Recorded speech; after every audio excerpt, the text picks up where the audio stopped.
बात करेंगे बादल फोड़ तबाही की, जहां जम्मू कश्मीर के रामबन में जलजले को 24 घंटे से ज्यादा समय हो चुका है। तबाही के निशान के बीच इंसानी सभ्यता को बचाने के लिए जंग लड़ी जा रही है। जगह जगह पर बर्बादी का मंजर देखने को मिल रहा है, तो वहीं प्रकृति के इस प्रचंड प्रहार से अब तक 5 लोगों की मौत हो चुकी है।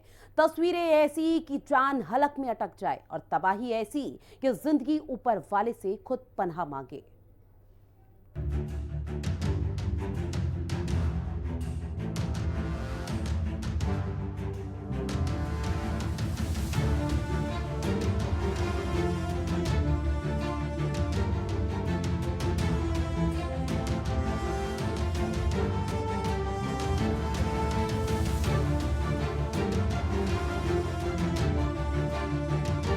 कहीं आंधी, कहीं सैलाब, जन्नत में मुसीबत बेहिसाब। धरती के स्वर्ग पर आसमानी कहर। अप्रैल में बारिश की मार, कुदरत का प्रचंड प्रहार। बीते कई घंटों से धरती का स्वर्ग कुदरत का कहर झेल रहा है। जम्मू कश्मीर के रामबन में रविवार सुबह बादल फटने से मूसलाधार बारिश हुई, जिसके चलते फ्लैश फ्लड यानी अचानक आई बाढ़ और भूस्खलन जैसी घटनाएं जलजले की शक्ल में सामने आई। इस भीषण आपदा में 3 लोगों की मौत हो गई, जबकि कई मकाने, दुकान और सड़कों को नुकसान पहुंचा।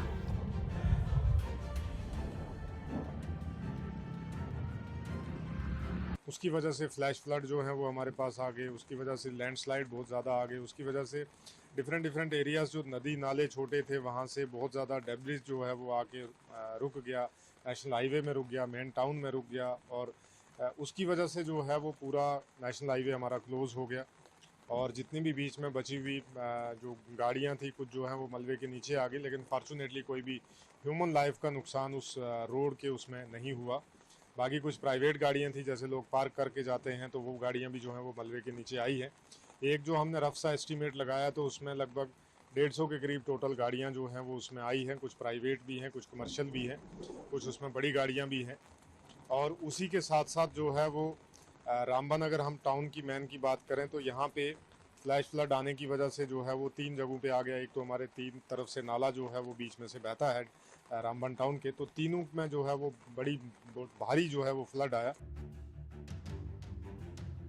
अधिकारियों की माने तो 100 से ज्यादा लोगों को सुरक्षित बाहर निकाल लिया गया। उधर बादल फटने और भूस्खलन की वजह से तकरीबन 250 किलोमीटर लंबे जम्मू श्रीनगर राष्ट्रीय राजमार्ग पर यातायात बाधित हो गया। ये सड़क कश्मीर को दिशा के बाकी हिस्सों से जोड़ने वाला एकमात्र ऑल वेदर रास्ता है। नाशरी से बनिहाल के बीच करीब दर्जन भर जगहों पर पहाड़ियों से गिरे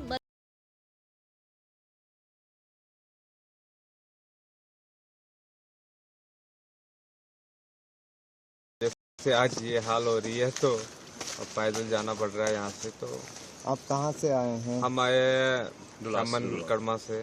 घर से तो आज ही निकले हम सुबह कोई 6 बजे। तो अभी हमने यहाँ पे फ्लावर पे गाड़ियाँ रखी हुई है, तो अब पैदल ही जाएंगे आगे तक। तो कितना दूर अभी चलना है पैदल? अभी तो कम से कम 7-8 किलोमीटर लगभग पैदल ही सफ़र करना पड़ेगा। फिर आगे से कोई गाड़ियों का समाचार करेंगे हम, और फिर जाके हम कहीं ठिकाने तक पहुंच सकते हैं। कितने घंटे का रास्ता है? कोई क्या सोच रहे हैं आप? 4-5 घंटे तो लग ही जाएंगे हमें मैक्सिमम। क्या दिमाग में आ रहा है, क्या बातें आप? दिमाग में तो कुछ नहीं आ रहा है। अब जो ऊपर वाले ने करना था वो तो कर दिया, अब तो क्या करे, जो होना था सो वो हो गया। अब दुल्हन को भी ऐसे लेके आएंगे? कैसे आएंगे? ऐसे ही लेके आना पड़ेगा अगर रास्ता क्लियर नहीं हुआ। भारतीय सेना ने जम्मू कश्मीर के रामबन में बादल फटने के बाद राहत अभियान शुरू किया। NH 44 पर फंसे यात्रियों को खाना, शेल्टर और मेडिकल हेल्प देने के लिए QRT तैनात है। सेना की 8 टुकड़ियां स्टैंड बाय पर हैं और निकासी अभियान जारी है। शुरुआती आंकलन के मुताबिक सड़कों से मलबा हटाने और यातायात बहाल करने में 48 घंटे तक का समय लग सकता है। यहाँ पे police administration, civil administration, NDRF, SDRF सारे मिलके और सिविल क्यूआरटीज हमारी जो हैं, जो पुलिस के साथ एसोसिएशन है उनका, सिविल एडमिनिस्ट्रेशन के साथ एसोसिएशन है। उसके अलावा बहुत खुशी की बात यह है कि सिविल लोग भी हमारे साथ मिलके काम कर रहे हैं। वो ये नहीं देख रहे हैं कि कौन है, सभी लोग मिलके जॉइंट एफर्ट्स यहाँ पे लगा रहे हैं। और जिस तरह से दिन को सब ठीक लग रहा था कि अब मौसम ठीक हो जाएगा और हमारा रेस्टोरेशन वर्क जो है काफ़ी प्रोग्रेस पड़े, और शाम तक हम कई जगहों पे हम क्लियरेंस भी कर चुके थे। लेकिन अभी आप सामने देख रहे हैं बारिश दोबारा से शुरू हो गई है, तो हमारा रेस्टोरेशन वर्क में थोड़ी सी प्रॉब्लम आ रही है। लेकिन मुझे लगता है सुबह तक हम कुछ, अगर मौसम ठीक रहा तो इस वर्क को दोबारा से तेज़ी लाएंगे। हमारा police control room round the clock open है। सिविल एडमिनिस्ट्रेशन की तरफ से भी एक control room round the clock open है। सभी लोगों को बताया गया है कि कभी कोई भी उनको ज़रूरत हो तो इमीडिएटली राब्ता कायम करें। इसके अलावा traffic control room unit round the clock काम कर रहा है। उधर सिरी बकना गांव में बादल फटने की घटना में आकिब अहमद, उसका भाई मोहम्मद शाकिब और उनकी पड़ोसी मुनी राम की मौत हो गई। उधर लगातार बारिश के बाद धारम कुंड गांव में आई बाढ़ से तकरीबन 40 मकानों को भी नुकसान पहुंचा। इनमें से 10 मकान पूरी तरीके से तबाह हो गए। पुलिस कर्मियों ने 100 से ज्यादा फंसे हुए ग्रामीणों को रेस्क्यू किया। उन्हें फिलहाल सरकारी मेडिकल स्कूल में शरण दी गई है, जहां प्रशासन की ओर से राशन और जरूरी सहायता मुहैया कराई जा रही है। जो है इलाका है सेरी में, तो वहाँ पे एक बड़ा अनफॉर्चुनेट इंसिडेंट जो है वो हुआ वहाँ पे, कि वहाँ पे 2 घर जो है वो ढहने की वजह से 2 बच्चों की मौत हो गई और एक एजड थे, बुजुर्ग आदमी थे, उसकी मौत हो गई। तो जो जिनकी डेड बॉडीज़ हमने जो है वो सुबह ही वहाँ की पब्लिक ने, वहाँ की जो टीम थी उसने जो है वो उसको रिकवर करके और डेड बॉडीज़ जो है वो वहाँ के घर वालों को दे दी, जिसकी वजह से उन्होंने जो है उसको आखिरी रसूमात अपने अपने अकीदे के हिसाब से की होगी। तो ओवरऑल अगर हम देखेंगे तो हमारी यहाँ पे सिचुएशन अभी ग्रिम है, जैसे आप देख ही रहे हैं। फिर से बारिश, ओले जो हैं फिर से स्टार्ट हो गया, फिर से वही सीज़न जो है शुरू हो गया। तो यहाँ पे अभी जैसे आप देख रहे हैं कि कल जो है वो हमारा अभी नेशनल हाईवे खुलने में हमारी पूरी कोशिश रहेगी कि कल हम जो है वो पूरा नेशनल हाईवे को क्लियर करें। और उसमें बहुत सारे एरिया में जो हमारी ट्राई रहेगी कि कल अगर शाम तक नहीं होता वन साइड में एक ट्यूब हम कोशिश करेंगे क्लियर हो जाए। अगर नहीं होती तो परसों या 48 आवर्स तक जो है वो हम कोशिश करेंगे कि उसको भी क्लियर करें। उधर रियासी जिले के अनार्स इलाके में शनिवार देर रात आकाशीय बिजली गिरने से 2 लोगों की मौत हो गई, जिनमें एक महिला भी शामिल थी और एक महिला घायल हुई थी। इस तरह 2 दिन में बारिश से जुड़ी घटनाओं में 5 लोगों की मौत हो चुकी है। जम्मू कश्मीर के डिप्टी सीएम सुरेंद्र चौधरी, जो एनएस विधायक अर्जुन सिंह राजू और सजाद शाहीन के साथ प्रभावित क्षेत्रों के दौरे पर रहे। उन्होंने बताया कि हालात बेहद नाजुक है। इसको त्रासदी कहते हैं, मतलब कि मेरे जीवन काल में तो हमने इस किस्म की भयानक त्रासदी कभी देखी नहीं। और ना सिर्फ लॉस ऑफ प्रॉपर्टी, मतलब लॉस ऑफ लाइव्स का भी बड़ा हमें दुख है, क्योंकि चलो प्रॉपर्टी जो है वो बनती रहती है, लेकिन जिस किस्म से लोगों की जानें गई हैं, मासूम लोगों की जानें गई हैं, और आगे कुदरत के आगे हम कोई बेबस थे। लेकिन अब ये है कि धीरे धीरे सिचुएशन थोड़ी सी नॉर्मल होती जा रही है। जैसे ही बारिश अभी भी देखिए पूरे इलाकों में पूरा घेर के रखा है, और एडमिनिस्ट्रेशन की और सरकार की यही प्रायोरिटी है कि किसी तरीके से जो है पहले जो है लोगों को बचाया जाए, उसके बाद जो रास्ते बंद हुए हैं उनको खोला जाए, तब जाके जो है रेस्क्यू ऑपरेशन स्टार्ट होगा। और उसके बाद जो हमारा अभी जो डिप्टी सीएम साहब मुल साहब की डायरेक्शन पर उनको रामन उनका दौरा था, तो उनका भी यही कहना था कि पहले फर्स्ट हैंड सिचुएशन का असेसमेंट करते हैं, उसके बाद जो है रिपोर्ट सरकार को पेश की जाएगी और इसको जो है एक क्लैमिटी जब डिक्लेयर किया जाएगा, ताकि रामन को जितनी भी जो नुकसान हुआ है उसको रिस्ट्रक्चर करने के लिए इसका जितना भी नुकसान है लोगों की भरपाई तो नहीं हो पाएगी, लेकिन कुछ न कुछ जो है जब तभी मिलेगा जब क्लैमिटी डिक्लेयर होगा।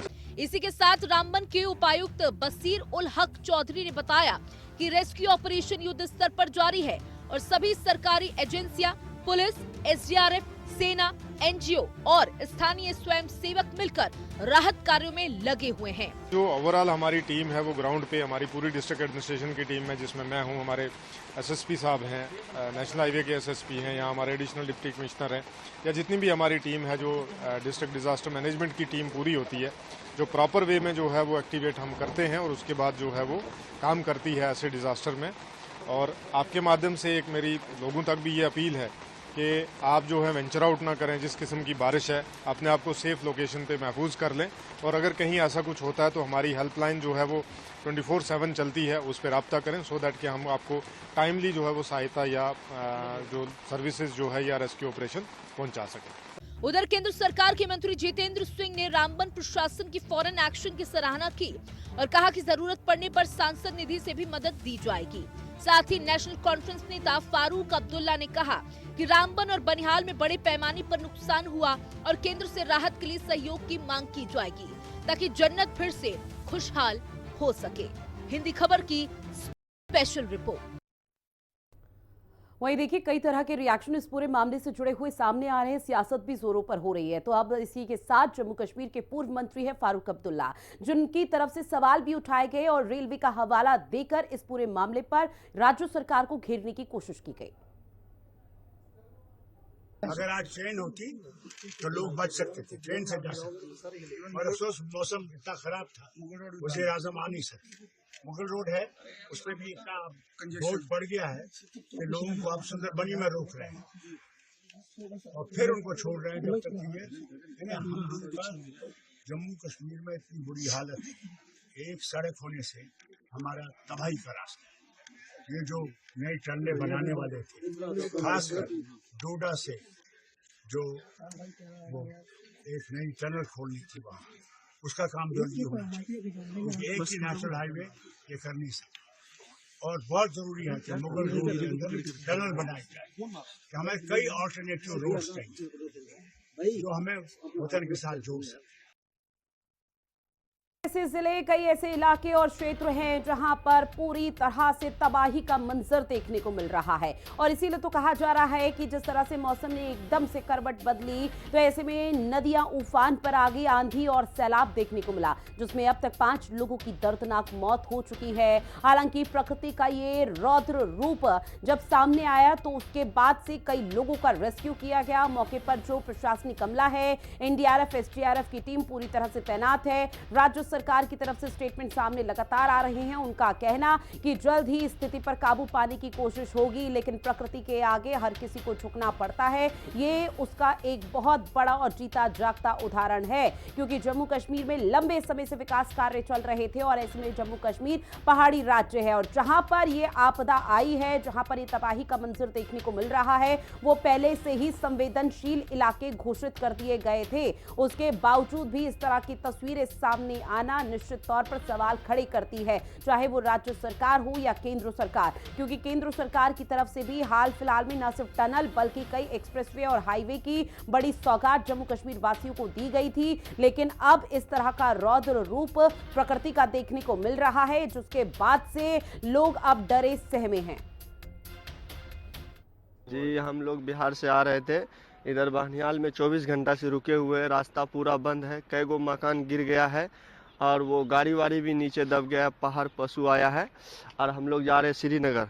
ठीक है, तो हम लोग पैदल ही जा रहे हैं, रास्ता पूरा बंद है। हम लोग तो है लगभग बहुत बंदे हैं, लेकिन फिलहाल कम ही बंदे जा रहे हैं आगे बढ़ के। फिलहाल तो बिहार से आ रहे थे, जा रहे कश्मीर हंदवाड़ा, तो रास्ते में गाड़ी मतलब पहाड़ गिर गया था ना, इसीलिए रुके हुए थे। सर हम लोग आ रहे हैं बिहार से, जा रहे हैं कश्मीर। यहाँ पे जो ऐसा मंजर कभी नहीं देखे हैं। यहाँ पे काफ़ी दिन से आ रहे हैं हम लोग भी, 8-10 साल से आ रहे हैं। यहाँ पे देख रहे हैं बहुत गाड़ी वगैरह दबा हुआ है और कोई यहाँ पे हेल्प करने वाला नहीं है। घर वगैरह भी दबा हुआ है, आदमी भी उसके नीचे दबा हुआ है, कोई यहाँ पे हेल्प करने वाला है ही नहीं। अब जा रहे हैं, आगे देखते हैं क्या होता है।